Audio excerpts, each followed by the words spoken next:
Hey guys, this is just a quick video of 10 things I wish I knew when I started playing the Forever Winter. Keep in mind these are just some basic tips for when you're starting out. So the first tip is, right now there is no punishment to bringing in nothing. So when you load up your character every single time, you start with just a default rifle and a shotgun with limited ammo. Don't worry about bringing stuff into the run, just take these two guns with you and use this to learn the maps with low risk.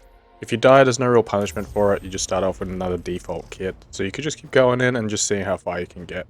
You'll start bringing better weapons and gear later, when you get more knowledge about the game, you get more experience, you get better stuff. But for now, just try running with nothing and see how long and how far you can get, and working out where all the extracts are.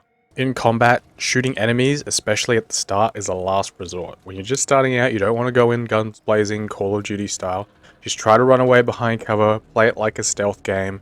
Just make sure you try and not catch the attention of any enemies around you.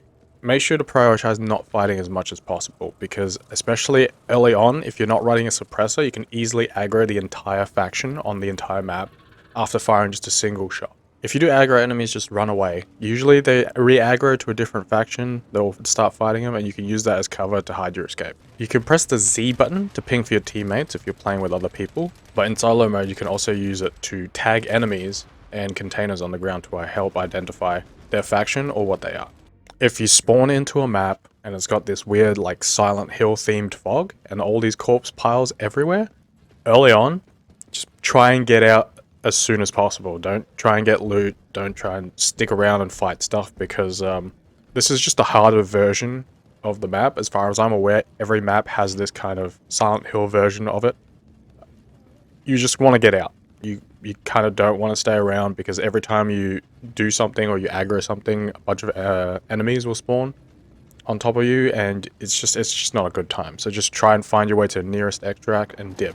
I got this as my first map, so I didn't know about this, but I fired, one or two shots, and then all of a sudden there was just a swarm of enemies on top of me and I died. So if you see this, just get out, just try and get out as soon as possible. Don't worry about loot.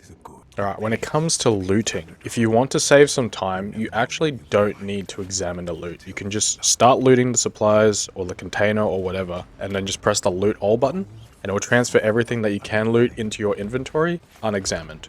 So you'll still get affected by like weight limits and stuff, and you won't be able to use it if it's ammo, but it will save you some time so that you can escape or not get caught out just standing out in the open waiting for the little loot animations to finish. When you're starting out, I recommend just looting everything, just trying to get out with as much as you can, because if you loot too many things or you loot specific rare items, there will actually be enemies that spawn in to specifically hunt you down. So just pick up everything you can and then just leave. As you get more experience with the game, you will work out which weapons are better to pick up and which items are worth more to sell to vendors and stuff like that, and which items are more important. If you're looking to find weapons, you can also bring back destroyed weapons when you unlock the gun runner rig. And if you bring in a destroyed weapon and then extract with it, it will become a disabled weapon, which will then be usable. So this is how you can find, if you find like a grenade launcher or a sniper rifle or a really good gun off a dead enemy, this is how you would be able to turn it into a usable weapon. If you find a gacha loot box, which is like a little sealed container gacha loot box, right? Try your best to extract with it, because at the end of the actual run, you can open the box and it's usually got a lot of goodies inside, like guns, meds, materials that you can vendor and stuff like that. So try and get out with that if you do find it, because it's only one large container slot, but it's super high value if you do get out with it, especially if you get really lucky with some of the weapons and some of the loot. If you're struggling to find water, an easy place to find some is in the bunker on the Scorched Haven.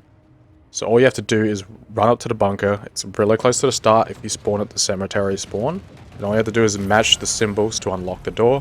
And usually there's like 2 to 3 big kegs of water inside with some other loot like weapon mods, explosives. It's kind of RNG, but usually there's at least one water in there. So you can go in there, unlock the door, pick up the water, and then extract. Just be careful when opening this bunker door though, because it makes a lot of noise. You can close the door to shut off enemies outside, but it will aggro certain enemies towards it, or at least they'll investigate it because of the noise. So just be careful of that, wait for them to pass, open the door, and then leave. So in the quest tab, There's actually 4 different tabs, like one for each faction. So you have the Scav faction, the Europa faction, the Euruscan faction, and the Eurasian faction. So each faction has its own separate tab for quests. And you can go in there and press the back button and you'll see all 4 tabs. So each tab will have different quests depending on which maps and which type of playstyle you want to play for.